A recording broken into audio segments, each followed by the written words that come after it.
یہ مشقت ہر انسان کا مقدر ہے. لوگ گھروں کو چھوڑ کر آئے ہوئے ہیں، کہاں کہاں انسان جاتا ہے. یہ اس دنیا میں محنت اور مشقت. ہاں ایک مغالطہ ہو جاتا ہے کہ شاید یہ محلوں میں رہنے والے جو ہیں انہیں کوئی مشقت نہیں، انہیں کوئی دکھ نہیں.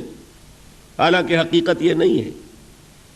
جو جتنا امیر ہے آپ دیکھیں گے اس کی جسمانی مشقت کم ہے، ذہنی کوفت زیادہ ہے.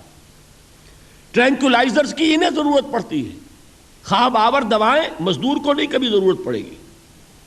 وہ 8 گھنٹے کی محنت کرنے کے بعد ایسا سوتا ہے کہ وہ صبح ہی کی خبر لے گا.